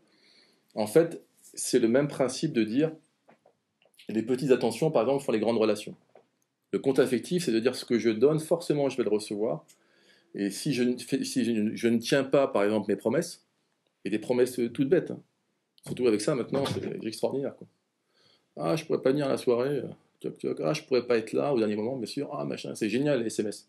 À l'époque, nous, quand les vieux cons, on n'avait pas de téléphone portable, machin, pas de SMS, il fallait apprendre à dire non. Hein. Parce que là, quand c'était au téléphone, quand c'était physiquement qu'il fallait dire à la personne ou avec son filaire, là, désolé, je ne pourrais pas venir. Donc c'est ces petites attentions qui font effectivement les grandes relations. Là maintenant, effectivement, c'est assez facile de dire finalement, je ne pourrais pas être là. La personne qui vous attendait, qui avait organisé un truc pour vous, ou avec vous, c'était punaise, voilà. Et donc une fois, ça va, deux fois, puis quand ça se répète, ça commence à nuire un petit peu à la relation. Donc pensez à ça, effectivement, les petites attentions font les grandes relations. Tenir ses promesses. Exprimer clairement ses attentes. Alors là, que ce soit en pro ou en perso, alors ça c'est énorme. Hein. Ah, c'est évident. C'est évident pour vous. Alors ça, nous dans l'éducation, on l'a vu, c'est dingue. Avec les enfants, pour nous c'est évident. Le gamin, il a 5 ans, il vous regarde. Donc, et puis évidemment dans les relations, dans l'entreprise, voilà, le patron qui dit c'est évident. Évident. En général, quand quelqu'un ne fait pas quelque chose, c'est qu'elle ne le sait pas faire ou qu'elle n'est pas motivée pour le faire. Après, le reste, surtout, elle ne va pas le dire. Mais je ne sais pas faire, je ne vais pas le dire. Et je ne suis pas motivé pour le faire, je ne vais pas le dire non plus. Donc on tourne un peu en rond, mais c'est vraiment le sujet. C'est effectivement d'exprimer clairement ses attentes. Il y a un truc moi que j'ai pas su faire pendant longtemps, mais du coup j'ai appris, c'est présenter des excuses sincères lorsqu'on s'est trompé. C'était à moi pour dire à l'époque désolé, je me suis gouré, c'est de ma faute. Ça va mieux maintenant, ma chérie? Et enfin tout ça, c'est très beau. Voilà, ça peut être que des mots, etc. Mais il faut vraiment, justement par rapport à tout ça, cultiver son intégrité perso. Voilà. Quand moi j'étais avec à l'époque des équipes de commerciaux ou autres, quand je les voyais utiliser des techniques de vente, certains ça marchait, d'autres ça marchait pas. Pourquoi? Parce que ça restait des techniques de vente, évidemment. Si c'est pas sincère, ça marche pas. Et donc pour sa vie perso, c'est pareil. On parlait de pas se mentir. On peut avoir justement un beau bouquin, une belle méthode, etc. Mais si on se ment un moment, ça fonctionne pas et on comprend pas. On dit, un tel, lui, quelque part, il réussit sa vie et moi, j'ai un peu plus de mal. C'est vrai que si on se ment et qu'on n'a pas travaillé sur son intégrité perso, ça fonctionne pas. On va pouvoir passer justement à la troisième partie. Vous voulez faire un break, ça va? Ça va bien? Okay. Qui est là la partie la plus, on va dire, dense. Mais vous allez voir, je vais vous résumer tout ça justement parce que c'est un travail perso à faire. Donc c'est le fameux écrire son énoncé de mission. Alors c'est un terme un peu bizarre, mais moi je l'ai intégré parce que c'est le fameux bouquin qui l'appelle comme ça. Mais en gros, hein, je vais résumer, c'est votre mission de vie que vous définissez vous. Et donc pour faire ça, en fait, il y a 3 étapes. Il y a d'abord donc visualiser son avenir en définissant et en écrivant ses objectifs, donc d'un point de vue pro et d'un point de vue perso. Donc par exemple, si je visualise mon avenir d'un point de vue pro, je me projette au moment de ma retraite. Et là, je dis, au moment où je prends ma retraite, qui je suis, quel métier je fais, ou dans quel poste j'étais, ou quelle entreprise j'ai monté, ou peu importe, au moment de sa retraite. Donc déjà, pour se projeter à ce niveau-là, il faut justement, avant avoir travaillé un peu sur ses pensées, il faut effectivement se dire, je vis un petit peu par rapport à des principes, et du coup, je dis, au moment de ma retraite pro, quel dernier poste par exemple j'aurais eu, ou quelle entreprise j'aurais monté, ou peu importe, dans quelle association je me serais intégré à mort, à fond. Ça c'est le côté pro.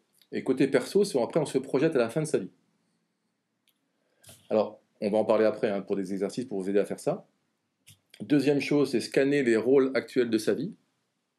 Donc en tant que papa 2, en tant que fils 2, fille 2, en tant que frère 2, etc. Je passe par exemple beaucoup de temps avec ma soeur, mon frère, peu importe, je suis content. Par contre, avec l'autre frère, l'autre sœur, non. Je lui envoie un SMS tous les 36 ans. Il faudrait peut-être que je bosse là-dessus. Ça s'appelle le scan de ses rôles. On analyse aujourd'hui son comportement par rôle, positif et négatif. Et ensuite, on identifie ses rêves par rôle. C'est-à-dire qu'on dit, tiens, en tant que fils 2, en tant que mari 2, conjoint 2, peu importe, j'aimerais passer plus de temps avec ma femme, passer un peu plus de temps, trouver des activités plus en commun. Et donc on écrit ça. C'est un sacré boulot. Alors c'est pour ça qu'en général, moi j'aide aussi à faire ça, puisque c'est mon job, et c'est pas forcément évident de le faire. Mais vous avez des livres très bien faits qui vous aident à le faire. Alors du coup, de votre côté, par exemple, est-ce que vous avez défini vos objectifs pro et perso? Non? Je suis pas surpris, parce que quand j'ai fait la formation d'hypnose, c'est pareil. Il y avait en fait que des gens, et puis moi pareil évidemment, avant qu'on travaille à l'époque avec Estelle sur ces bouquins-là, je pensais que tout le monde le faisait. Donc, quand on a écrit notre énoncé de mission avant de partir en Calédonie et autres, qui a été donc une conséquence, je pensais que tout le monde faisait ça. Et donc là, la formation d'hypnose, il y avait à peu près, je sais pas, on était une vingtaine. Ouais. Moi j'étais le plus jeune. Tous les gens qui étaient là étaient en reconversion, tous. Et pourtant, quand la question a été posée par la personne qui faisait la formation d'hypnose, personne ne savait vraiment son objectif de vie. En fait, ils disaient tous, je vais être hypnotiseur ou je vais être hypnothérapeute. Et la personne qui faisait la formation disait, non, c'est bien, mais c'est pas un objectif pro ou perso, c'est un objectif, c'est déjà bien. En revanche, un vrai objectif, ce serait, est-ce que vous voulez vivre de ce métier-là? Est-ce que vous faites ça juste par loisir? Est-ce que je veux monter un cabinet? Là, on commence à être à un vrai objectif. Ouais. Donc, effectivement, c'est pas forcément évident. On parlait tout à l'heure en plus du cerveau qui ne nous aide pas forcément à ça. Donc, l'idée, c'est de le faire effectivement par étapes. Alors, pour vous aider justement, pour vous fixer d'objectifs de vie, et donc notamment pour être un peu plus heureux, il y a des exercices qui ne sont pas évidents, mais ils fonctionnent super bien. On le fait beaucoup avec les dirigeants, quand ils vous disent j'ai du succès dans mon entreprise, etc., mais je me sens pas bien quand même, je suis un peu malheureux et autres, et donc on donne l'exemple d'une maladie incurable. L'exemple, c'est si demain, on m'apprenait que j'ai une maladie incurable, demain, est-ce que j'aurai la même vie?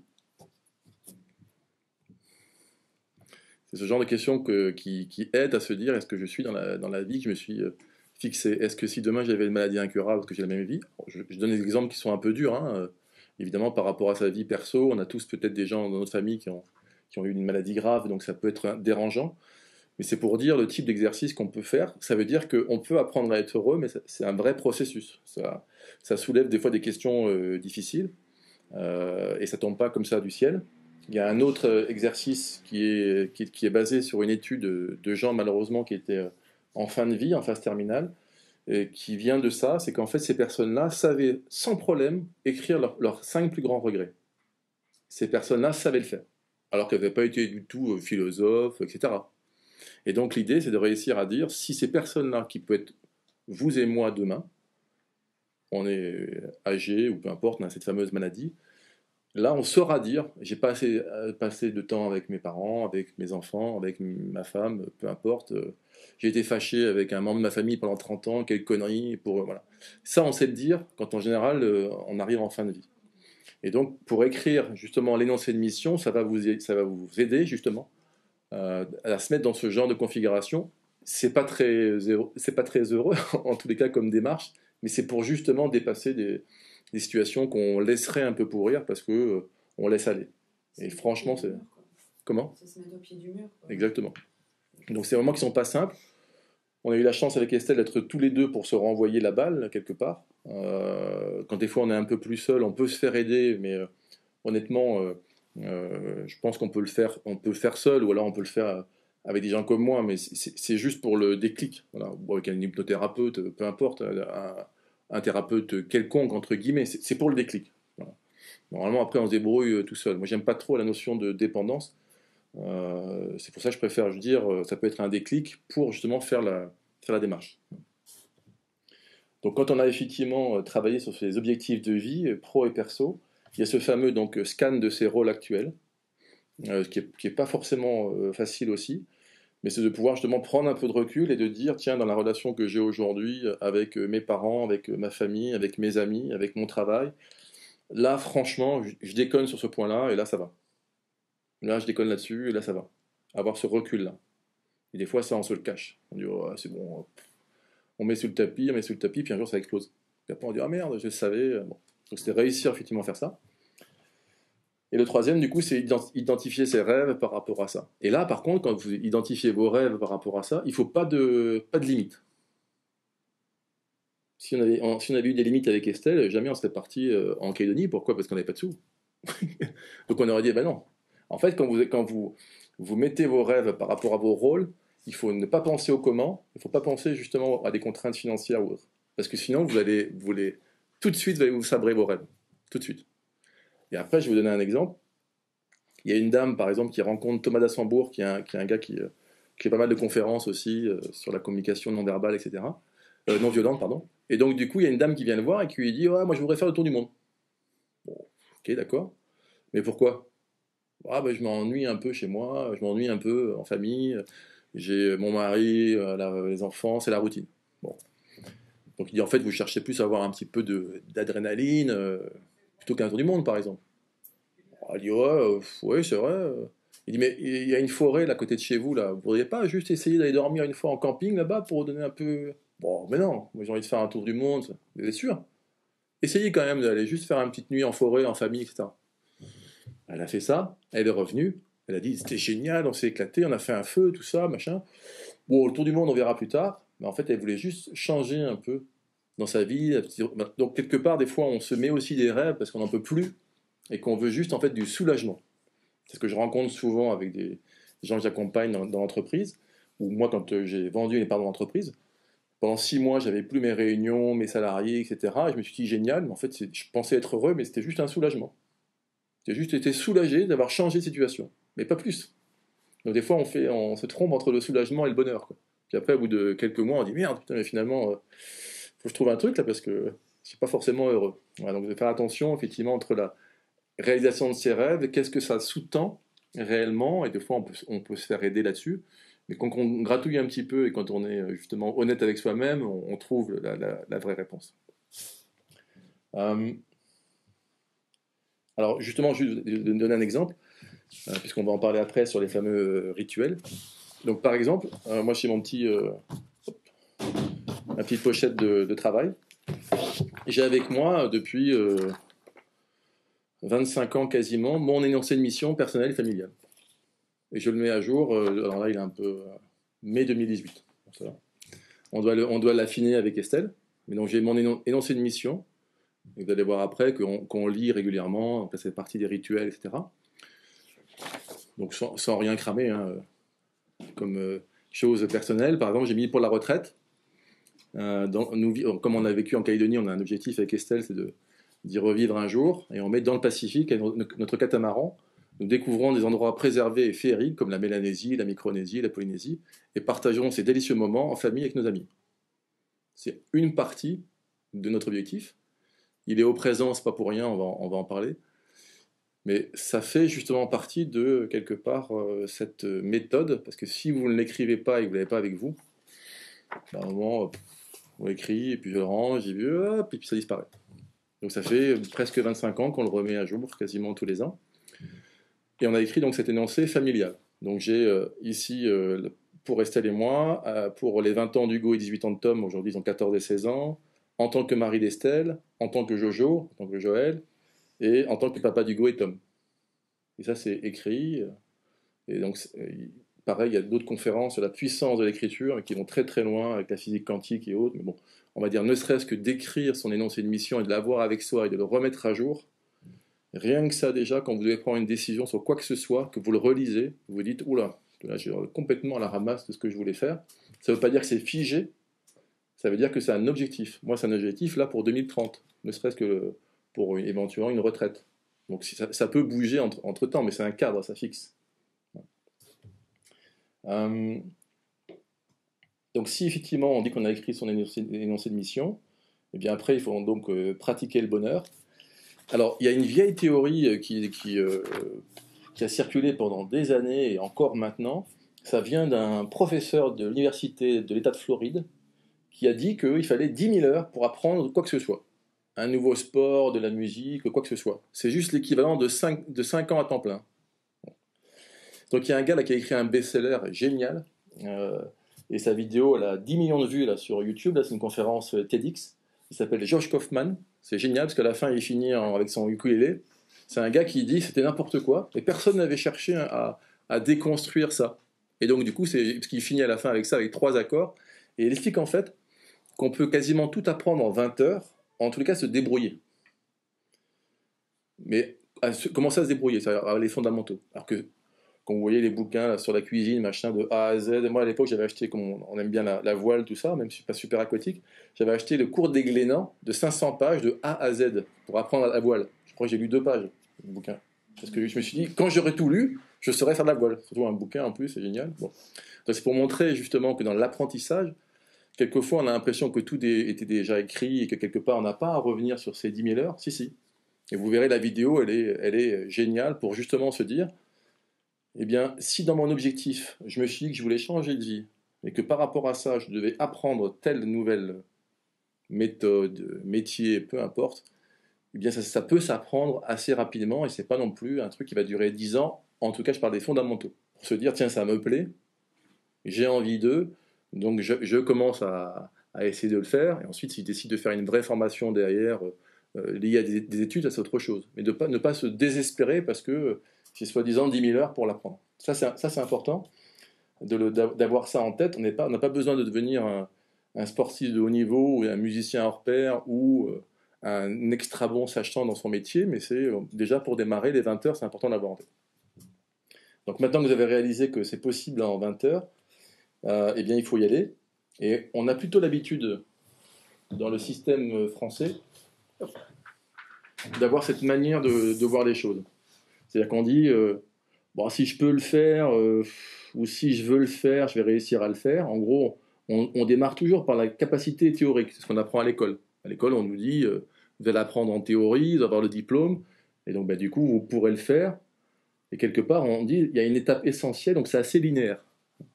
Et l'idée, en fait, c'est plutôt d'être dans des circulaires. C'est-à-dire que je ne sais pas trop faire en théorie, mais c'est pas grave, je vais quand même essayer. Et on revient sur le système des 20 heures. Alors, il y a des fondamentaux, on est d'accord, mais ça veut quand même dire que je ne suis pas sur quelque chose de linéaire. Je peux quand même le faire, je démarre une activité, tiens, ça me plaît, bon, allez, je recommence, et je ne suis pas en théorie parfait. On l'a vu, nous, sur des trucs tout bêtes de sport. Bon, j'ai vite arrêté le kitesurf, mais j'ai quand même essayé le kitesurf. Tout ça pour dire, en fait, que finalement, il ne faut pas se bloquer sur un aspect linéaire. Malheureusement, on a des enfants qui sont au lycée, et j'ai l'impression que ça revient exactement quand nous, on y était. C'est vraiment l'aspect théorique. D'abord, on apprend tout en théorie, et après, on fait. Le problème, c'est qu'il y a des gamins, ou même nous, on n'est pas fait comme ça. Donc on va voir après, justement, il y a le fait que certains sont plutôt visuels, kinesthésiques, auditifs, peu importe. On a des manières d'apprendre différentes. Malheureusement, l'éducation nationale, c'est pas du tout adapté à ça. Donc on le voit, nous, avec nos enfants, c'est pas forcément évident. Surtout quand nous, on leur dit ça à nos enfants. Après, ils nous disent « Ah, mais à l'école, il faut pas ça !» Donc après, pour les gérer, c'est pas évident. Donc ça correspond pas effectivement à nos critères d'apprentissage. Et finalement, ce qui est bien aujourd'hui, c'est que bon, faut pas dire trop aux enfants, mais il n'y a pas que l'école. Il y a quand même aujourd'hui des MOOC gratuits, des blogs, il y a vraiment plein de choses pour apprendre. L'école 42, bon, elle est à Paris, mais pour apprendre à coder, enfin, il y a quand même des façons maintenant d'apprendre différemment que uniquement, évidemment, l'école. Alors, on parlait de choses, on va dire, inconscientes en introduction. Aristote a dit « Nous sommes ce que nous faisons de manière répétée. Ainsi, l'excellence n'est-elle pas un acte, mais une habitude ?» Et en fait, quand moi j'ai lu ce fameux bouquin, Les 7 habitudes, c'est ce qui m'a motivé à dire, eh bien, tout ce que je vais vouloir apprendre, je vais le faire de manière répétée. Alors, il y a une comment dire, si vous regardez un petit peu sur ce sujet-là, sur Internet ou dans des différents bouquins, on vous dit, mais il faut 15 jours, d'autres 3 semaines, d'autres 1 mois, d'autres 40 jours, peu importe, c'est l'exemple de la voiture. Pour certains, ça va être 1 heure, d'autres 1 mois, d'autres 2 mois pour être plus à l'aise. Moi, je suis resté sur 3 semaines. 3 semaines minimum pour changer d'habitude. Donc, pour vous dire, à partir de maintenant, je décide de faire telle activité ou de travailler sur moi de telle manière. Il faut le faire pendant 3 semaines d'affilée, tous les jours. Sinon, si vous ne le faites pas, ça ne changera pas. Et en général, faites le test sur n'importe quoi. Mais un truc anodin, être un peu plus sympa, sourire dans la rue des fois. Vous croyez quelqu'un, un sourire, vous dites tiens, je vais être un peu plus sympa. Et vous allez voir, au bout de 3 semaines, ça va être un peu plus automatique. Donc ça, c'est important aussi, parce que des fois, on s'arrête avant. On dit, voilà, j'ai souri 2 fois, j'ai été sympa avec le gars dans la rue, là, on me dit de faire des efforts, fait chier. Mais finalement, voilà. On oublie, on dit, ouais. Donc c'est un vrai exercice quelque part.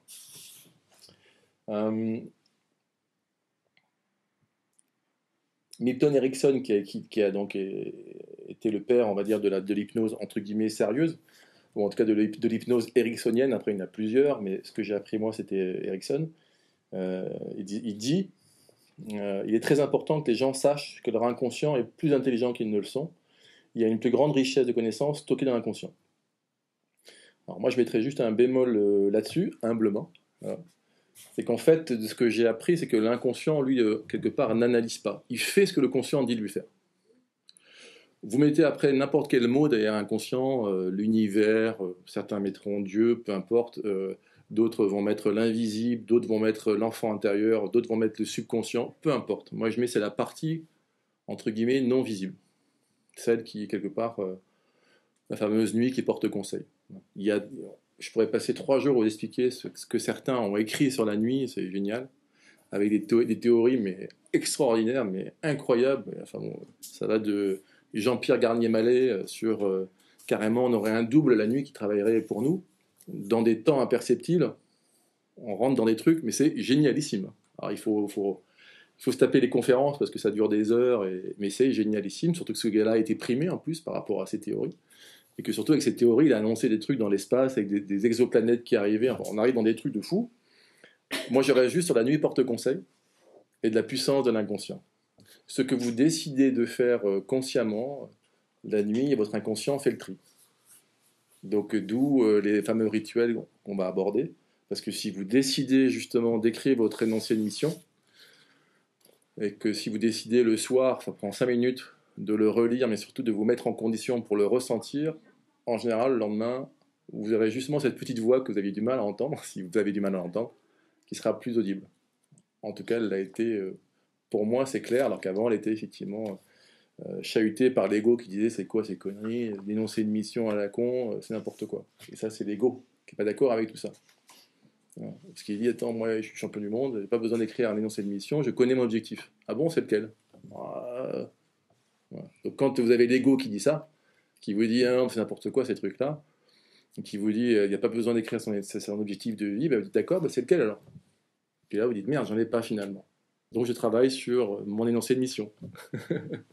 Donc du coup, par rapport justement à l'écriture des rituels, on va en parler juste après, votre objectif il doit être très précis. S'il n'est pas précis, la réalisation est floue. Ça, peu importe que ce soit conscient, inconscient, machin, s'il n'est pas précis, la réalisation est floue. Dites-vous que l'inconscient qui vous file un coup de main pour mettre sur votre route la bonne rencontre, le bon bouquin que bizarrement vous baladez, vous lisez, vous ouvrez et vous tombez sur une phrase incroyable qui vous correspond. Tout ça, c'est pour certains du hasard, d'autres de l'invisible, d'autres l'univers, d'autres peu importe. Moi, j'ai dit que j'arrête de croire à du scientifique et quelque part, j'écoute un peu plus ces hasards, on va dire. Et c'est quelque part des signes un petit peu de votre inconscient pour vous mettre un petit peu sur la route. Alors, quand justement on est avec cet objectif-là, pourquoi je disais qu'il y a certaines méthodes qui fonctionnent ou pas de mon point de vue, c'est qu'en fait, il faut vraiment réussir à vivre cet objectif. Certains vont vous dire que c'est comme un souvenir du futur. Alors, j'ai un petit peu loin, mais si vous ne vivez pas cet objectif-là, quelque part, eh bien, vous n'allez pas le ressentir au fond de vous et vous n'allez pas être accompagné par votre partie inconsciente quand vous faites vos rituels de soir pour vous aider là-dessus. Voilà, donc ça, c'est exactement ce qu'on fait en hypnose. En hypnose, on fait exactement ça. Vous avez 5 canaux sensoriels, donc la partie visuelle, la partie auditive, la partie kinesthésique, et ensuite olfactive et gustative.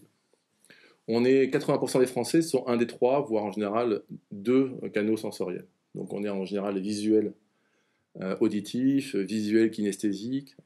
Et donc on a des techniques aussi pour savoir ce qu'on est. En général, c'est dans les yeux, mais ça c'est... on en rigole beaucoup avec Estelle parce qu'on est tous les deux des visuels, mais ça c'est des techniques. Je pourrais vous envoyer les documents de l'hypnose là-dessus pour savoir ce que vous êtes. Et ce que votre entourage est aussi, parce que ça peut vous aider pour communiquer. Si vous avez des enfants aussi, ça marche. Nous, on s'est rendu compte qu'un de nos enfants était plutôt auditif. Et donc, quand on lui parlait, nous, Estelle et moi, on était visuels plutôt, eh bien, il ne comprenait rien. Parce qu'on disait, mais tu vois pas ce que je veux dire? Le visuel, il dit ça. Tu vois pas ce que je veux dire? Et lui, il disait, mais non, j'entends pas. Et nous, on disait, mais tu ne nous écoutes pas? Ah, là, ça allait mieux. Donc, c'est tout bête. Ça s'appelle la PNL. Moi, j'ai appris ça à l'époque quand j'étais étudiant. À l'époque, ça me faisait marrer. Par contre, ça fonctionne, mais c'est grave. Et donc, ça fonctionne pour soi quand on imagine l'objectif qu'on veut atteindre.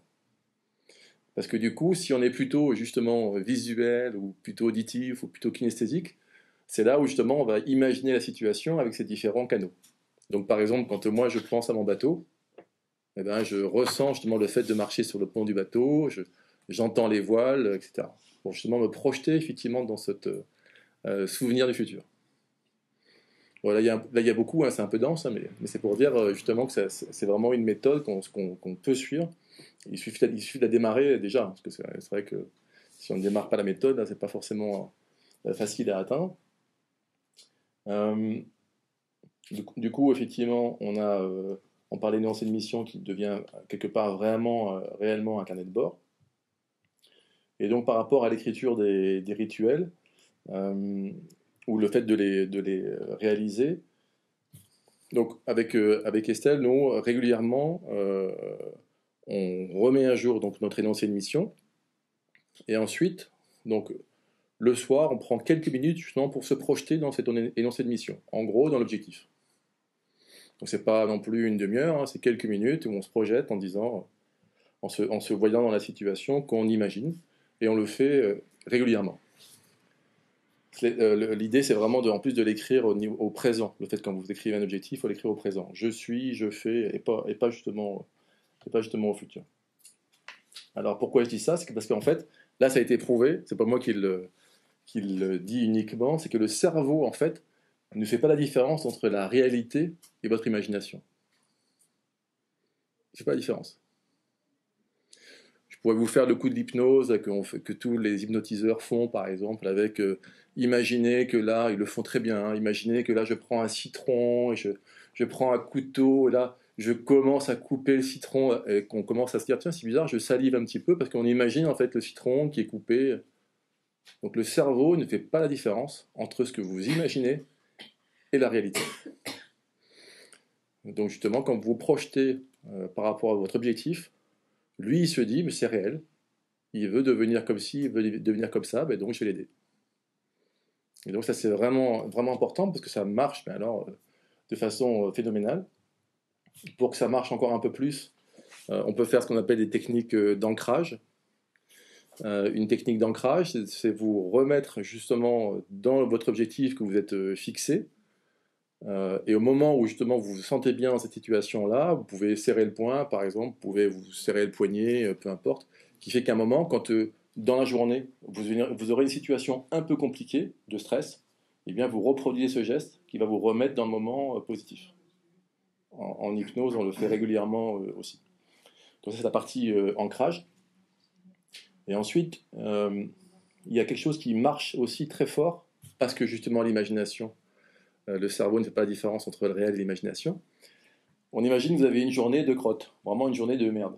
Bon, et vous dites, je vais me coucher comme ça, j'ai eu ça qui n'est pas allé, ça qui n'a pas été, ça non plus. Vous vous mettez tranquillement, vous vous posez tranquillement dans votre lit, peu importe, au calme, et là, vous revivez votre journée à l'envers, vous passez par les moments qui ont été difficiles, et vous la revivez à l'endroit, et les moments qui ont été difficiles, vous les mettez de façon positive. J'imagine, j'ai eu une engueulade avec quelqu'un, il y a un gars qui m'a fait une queue de poisson, peu importe, j'étais poursuivi tellement qu'il m'a gonflé, il vous tapait dessus, bon, une connerie. Là, du coup, je revis ça à l'envers, l'engueulade, la queue de poisson, je me remets le matin, je prends ma voiture, pas de queue de poisson, pas d'engueulade, et là, vous vous couchez.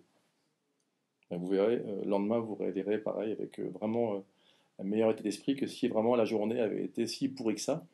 Parce qu'en fait, encore une fois, le cerveau ne fait pas la différence entre l'imagination et la réalité. Donc ça, c'est par rapport justement à tous les techniques, par rapport au moment où on a écrit justement ces objectifs. Et le dernier point qui marche fort aussi, certains appellent ça des mantras, d'autres des habitudes, des rituels, peu importe, à faire régulièrement. Vous pouvez capter justement de votre énoncé de mission des phrases positives que vous allez justement dire le matin sous la douche, ou en tous les cas penser fort sous la douche. essayez, c'est génial. Mais par contre, il faut le faire le fameux 3 semaines. Donc là, c'est des phrases au présent, justement, qui vont être en rapport avec votre énoncé de mission et qui vont faire que déjà vous allez passer une meilleure journée. Et puis en plus, ça va se réaliser. Mais si vous voulez dire par exemple, je suis mince, je suis en forme olympique, je gagne ma vie confortablement grâce à mon métier et je suis une personne comblée, ben, si on appelle ça la méthode Coué, peu importe, mais elle a été un petit peu, on va dire, dénaturer la méthode Coué, mais ça fonctionne justement. On reparle des pensées tout à l'heure, quand on parlait de la puissance des pensées. Déjà, en tous les cas, ça marchera mieux que si vous dites je vais avoir une journée de merde, j'aime pas mon boulot et j'ai une sale gueule. Déjà, ça... Donc, même si effectivement vous pensez éventuellement que ça ne fonctionne pas, je vous assure que ça marche. Les derniers points que je voulais aborder, c'est effectivement penser à vous déconnecter. Ça, c'est génial, hein, c'est top. Mais alors, effectivement, ça mange quand même pas mal le cerveau. Donc pensez quand même quelquefois à vous déconnecter. Il y a quand même des psychiatres ou autres, en l'occurrence Cyrulnik, hein, qui dit pour les gamins, avant 3 ans, pas d'écran. Quoi. Pas d'écran, pas d'écran, pas d'écran. Tout est fait éventuellement en plus pour qu'on soit addict à tout ça. Le feed d'actualité, c'est fait exprès. On a vu des super marketeurs à qui on a demandé pourquoi justement tout se téléchargeait automatiquement, le fameux feed d'actualité, parce qu'on en veut toujours plus, toujours plus, toujours plus, toujours plus. Et donc du coup, forcément, quand j'ai ça et que c'est facile, je me dis, peut-être pas me poser sur une feuille pour écrire mon objectif. Un peu, en plus, hop, on a une petite notification, un truc, oh, ben, sympa, il y a quelque chose sur Netflix ou machin, hop, sur Facebook. Bon, putain, la journée est passée et putain, les rituels, je m'en fous un petit peu. C'est pour dire en fait que c'est une démarche qu'on entreprend. Moi, l'objectif d'aujourd'hui, c'est de dire juste, ça s'apprend. C'est aussi pénible qu'aller faire du sport quelquefois, parce que ça peut des fois être un peu, voilà, on dit tous les jours, faut que j'y aille, j'ai pas forcément envie. Il y a des techniques pour le faire, mais surtout si vous avez retenu en fait la première chose, que les pensées sont à l'origine de nos émotions qui influencent nos comportements, déjà c'est énorme. Vous pouvez avoir un espace de liberté dans vos pensées soi-disant automatiques, ça c'est clair. De travailler un peu sur votre intégrité, de vous dire tiens, je vais peut-être avoir une vie basée sur les principes, pour après éventuellement écrire votre énoncé de mission, donc vos objectifs de vie. Ça, c'est vraiment, si vous avez retenu ça et que ça vous a donné l'envie d'aller creuser un petit peu, moi je suis très content. Et le dernier point que j'avais noté, non ça va, c'était sur la partie justement de se déconnecter. Et en conclusion, donc, mon point de vue, c'est que la recherche du bonheur, elle fait partie de l'ADN de l'homme. Avec Estelle, on a écrit plein de fois quand on était en soirée chez des amis, le bonheur n'est pas au bout du chemin, c'est le chemin. Et ça, on y croit énormément. On nous fait croire qu'il faut acheter la belle montre, le beau téléphone, les belles fringues, machin, pour être heureux. Je vous confirme, c'est des conneries. Moi, j'étais le premier à y croire. On est des générations, on a fait l'école de commerce, on nous a vendu des conneries. Hein. On me disait tout à l'heure, aujourd'hui, je ne pourrais jamais refaire l'école de commerce qu'on a faite. Parce qu'on y croyait à l'époque. Mais maintenant, je me demande comment font les jeunes. Donc, ils recherchent du sens et ils recherchent du plaisir. Donc, en fait, ils veulent juste être un petit peu heureux. Et on leur dit, bah oui, mais pour être heureux, effectivement, il faut acheter le téléphone, le machin, le truc, la maison, la femme, le chien, bordel, et puis là, je suis heureux. Mais non. C'est tout au long de sa vie, effectivement, où il faut prendre ces étapes-là. On a eu la chance, justement, de s'en rendre compte, assez tôt. Moi, j'ai eu un accident pour ça. J'ai eu mon exclusion de l'école de commerce et l'hernie discale, tout cumulé. Maintenant, je pense que ça a été une bonne chose. Sur le coup, c'était un petit peu dur. Effectivement, à l'époque, c'était le Graal. Il fallait faire l'école de commerce pour avoir un bon boulot. Mais du coup, ça m'a permis de travailler sur moi et de justement me dire quelles étaient mes priorités, mes objectifs. Donc, l'idéal pour moi, évidemment, c'est que vous n'ayez pas un moment de tristesse, de douleur, un divorce, une séparation, une maladie, machin, pour vous dire, tiens, merde, j'ai peut-être un truc à changer dans ma vie. C'est ça, en fait, l'idée. Donc quand, entre guillemets, tout va bien, on a du mal à travailler sur soi, puisqu'on se dit, bah, attends, tout va bien, j'ai mon petit confort, machin. Bon, quand j'avais 20 ans, je rêvais de faire ci, je rêvais de faire ça. On verra à la retraite. Et dites pas ça. Pensez pas ça. Parce que la retraite, des fois, elle est loin, et puis il peut se passer plein de choses entre-temps. Donc si vraiment vous avez des rêves, mettez-les justement sur une feuille, en vous disant, est-ce que c'est vraiment les rêves que j'ai au fond de moi Et puis si vous pouvez les atteindre justement avec une méthode, peu importe laquelle, bah, tant mieux parce que c'est, pour moi, le vrai sens de la vie, c'est d'être heureux. Voilà. Ça y est. Merci. Vous pensez qu'il y avait une méthode ou non? Non. Tu disais, quoi, Comment? tu disais tout à l'heure, refaire la journée à l'envers. Oui, ça, Et ça c'est énorme ça. Moi, j'ai fait un stage où c'est qu'elle nous disait, à la fin du stage, à la fin de votre journée, vous prenez les 3 premiers jours, Oui. vous marquez sur une feuille les 5 choses positives de votre journée. Ouais, ça c'est. La semaine d'après, c'était le 3 à 5, c'est sur 15 jours. Ouais. Et après, à la fin, c'est 10 trucs Ok. positifs de votre journée. Ouais, ça marche bien aussi ça. Ça marche bien aussi, ouais. Ouais, la gratitude. Ouais. Parce Ouais, qu'en mais fait, une petite chose, je n'ai pas fait les Ouais. avec un ami. Ouais, c'est ça. Conférence. ça marche bien ça. Ça aide bien, ouais. Ouais. On Et oublie les bouchons. on oublie- Exactement. Et en plus, si on croit, et ça j'y crois énormément, à la puissance de l'inconscient, quand on fait ça en plus, bah, du coup, lui, il sait ce que vous aimez. Parce que si je crois en plus à cette histoire de double, qui est en fait nous-mêmes, mais qui est justement dans la partie inconsciente. Et en gros, il attend qu'une chose, c'est pour ça qu'on a appelé ça après les anges gardiens, etc. Peu importe le terme qu'on y met. Et quand on parle, entre guillemets, à son ange gardien, en gros, si on parle à son double, à son inconscient, à la limite, peu importe. Mais quand justement on fait ces actes de gratitude, ben, lui, il dit, bah punaise, impeccable, il aime ça, donc je vais l'aider en plus à retrouver ça. Nous, on a fait des exercices, entre guillemets, des rituels depuis 2-3 ans, je pense, maintenant. Et ça fonctionne, ce qui est dingue. C'est qu'en fait, quand on vous dit, et Laurence, pour les archives akashiques, me disait qu'elle demande tous les jours, et que ça marche, et je vous confirme que ça marche. Mais justement, il faut que ce soit en accord avec votre objectif. Il faut que ce soit précis aussi, pas trop vaste. Exactement. Ça m'est arrivé, et puis quand je relis une liste, je me dis, ah, c'est vrai que c'était un petit peu vaste. C'est vrai. C'est vrai. Bien précisé, il n'y a pas de limite. Quoi. Exactement. Donc du coup, on avait vu un documentaire qui a fait un carton là, sur YouTube, il y a au moins 5 millions de vues, c'est la loi de l'intention. Après, on fait d'autres reportages, d'autres documentaires qui s'appellent la loi de l'attraction.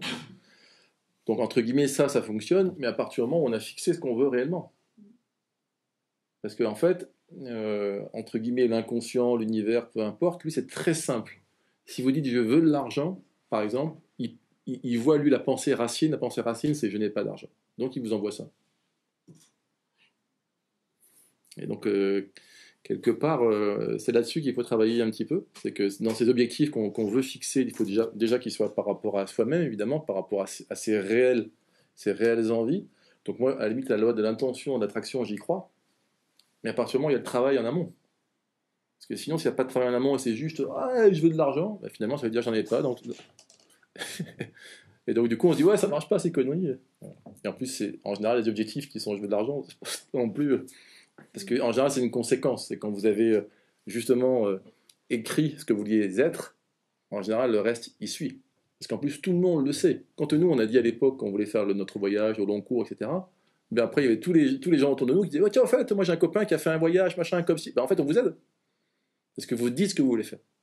Alors que souvent, on dit « Non, je vais les cacher un peu, parce que... » c'est ça. Quand c'est clair et que justement, c'est dit, pas pour épater, juste pour dire mon rêve c'est ça, et du coup ben, on va mettre 5 ans pour le réaliser. Ben, les gens ils disent bah ouais, ben, ils disent ce qu'il a envie de faire, bah tiens, ben, on va lui filer un coup de main. Et nous on a eu combien de gens qui nous ont dit alors si vous allez machin au Mexique, tout ça, on connaît des gens qui pourront vous aider, enfin, parce que les gens globalement sont sympas, ils ont envie de filer un coup de main. Donc du coup voilà, on a fait notre voyage au long cours, mais qui était plutôt Amérique centrale et latine que tour du monde. On a passé beaucoup de temps là-bas. Et c'est ce qu'on disait en début de présentation, c'est qu'on a vu des gens alors, qui dans des conditions mais incroyables, après on a fait l'Afrique du Sud aussi, dans des conditions incroyables et qui disaient mais nous on veut juste être bien, quoi. Ils disaient juste ça. Donc c'est vrai qu'avec l'œil des fois européen, bon, avec ce qui se passe en ce moment, ça ramène un peu les pieds sur terre, mais avec l'œil européen, de voir des gens qui n'ont rien et qui vous disent nous on veut juste être bien en famille, avec nos potes, vivre normalement, et le reste on s'en fout un peu.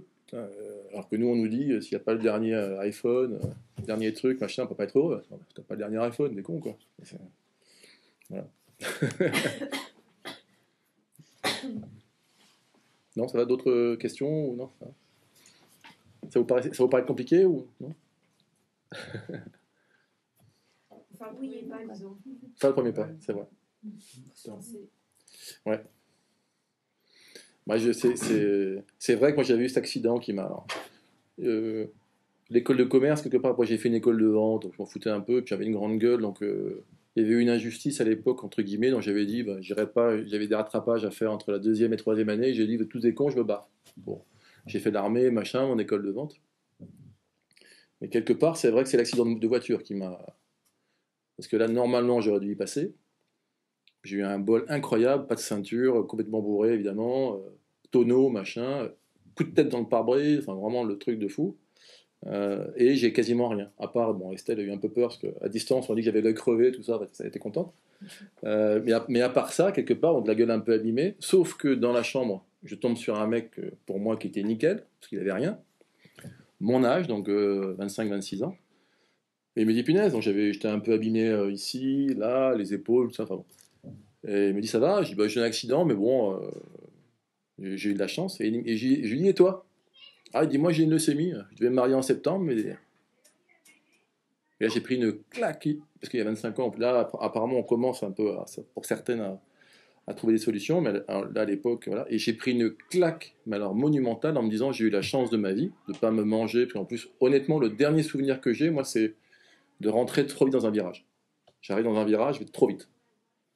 C'est le dernier souvenir. Et après, je suis avec les pompiers, avec les flics qui me font souffler. Moi, je fais semblant de souffler pour l'alcool. Soufflez, monsieur.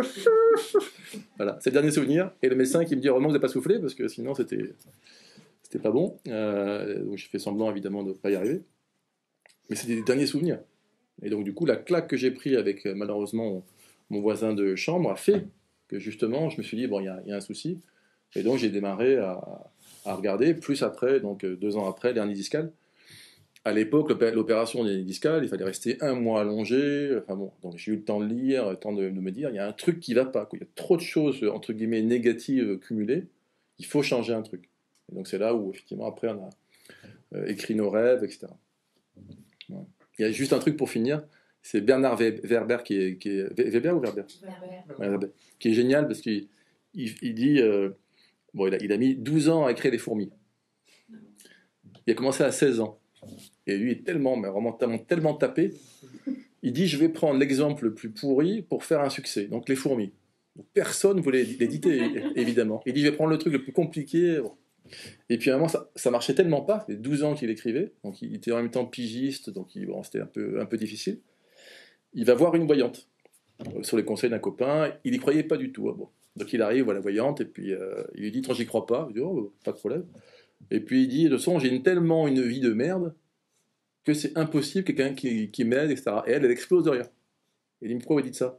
Parce qu'on vous dit justement, vous avez des problèmes, des obstacles et autres, pour faire autre chose, pour avoir une vie un petit peu différente.